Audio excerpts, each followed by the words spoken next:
بسم اللہ الرحمن الرحیم۔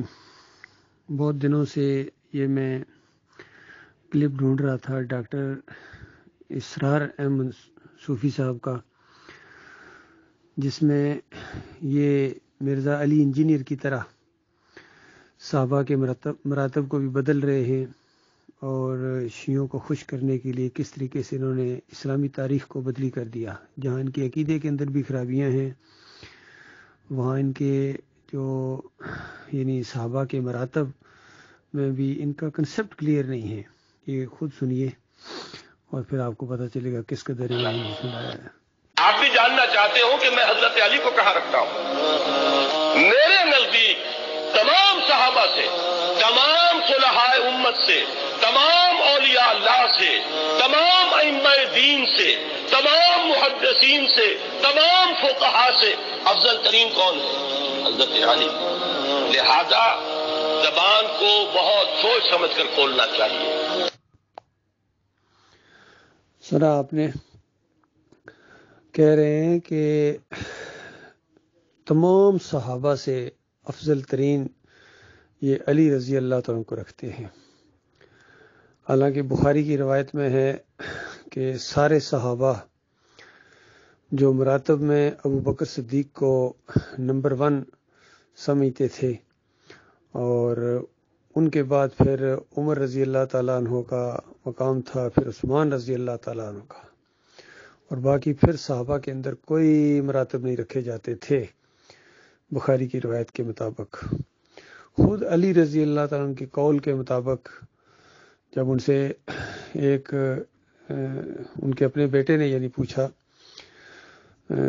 جو دوسری بیوی سے تھا، فاطمہ رضی اللہ تعالیٰ عنہ کے علاوہ جو ایک اور دوسری بیوی سے ان کا بیٹا تھا، کہتے ہیں میں نے پوچھا اپنے بابا سے کہ صحابہ میں سب سے بلند مقام کس کا ہے، تو انہوں نے کہا کہ ابو بکر صدیق کا۔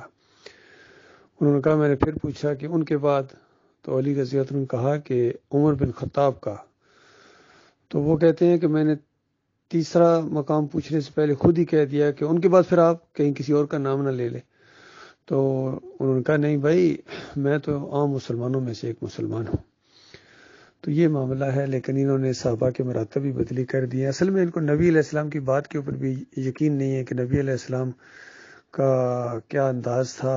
اور علی رضی اللہ عنہ خود جب عمر رضی اللہ عنہ کا انتقال ہوا، فوت ہوئے، اور ان کا جب نبی علیہ السلام کے پاس ان کی تدفین ہونے لگی، تو خود عبداللہ بن عباس کہتے ہیں کہ میرے کندھے کے اوپر کسی نے ہاتھ رکھا اور میں نے پیچھے دیکھا تو وہ علی تھے۔ وہ کہہ رہے تھے کہ مجھے یقین تھا عمر یہاں ہی دفن ہوں گے ابو بکر صدیق اور نبی علیہ السلام کے ساتھ، اور وجہ یہ ہے کہ میں نے اپنی پوری زندگی میں اس طرح کے الفاظ اتنی کثرت کے ساتھ سنے ہیں نبی علیہ السلام کے منہ سے، کہ نبی علیہ السلام کہا کرتے تھے کہ میں ابو بکر اور عمر آ رہے تھے، میں ابو بکر اور عمر جا رہے تھے، میں ابو بکر اور عمر بیٹھے ہوئے تھے۔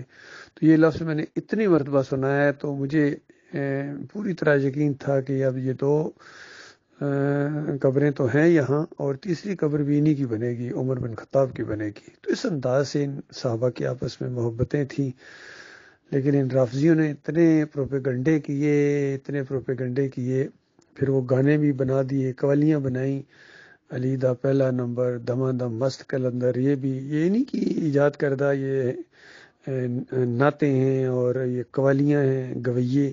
جب دین انہوں نے چھوڑا ہے تو ہر چیز انہوں نے بدلی کر دی، صحابہ کے مراتب بدلی کر دیے، اذان بدلی کر دی، کلمہ بدلی کر دیا انہوں نے، اور اذان بدلی کی، سب کچھ ان شیعوں نے بدلی کر دیا، تاریخ بدلی کی۔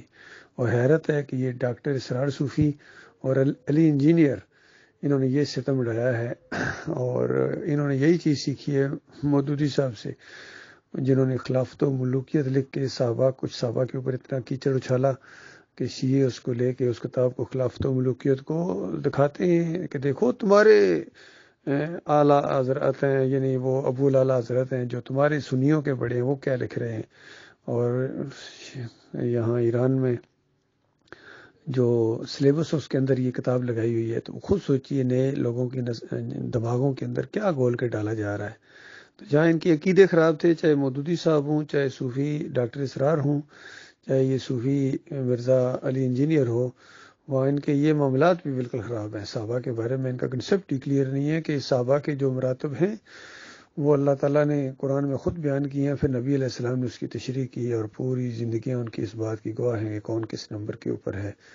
باقی علی رضی اللہ عنہ کا اپنا ایک مقام ہے، سب کچھ ہے، لیکن صحابہ کے اندر جو سب سے پہلا نمبر ہے وہ ابو بکر صدیق رضی اللہ تعالیٰ عنہ کا ہے. اصل میں جب ایمان عقیدہ نہیں رہتا تو پھر اس طرح کی بحثیں یہ لوگ شروع کر دیتے ہیں. اصل چیز یہ ہے کہ صحابہ کے ایمان عقیدے کے اوپر کون ہے.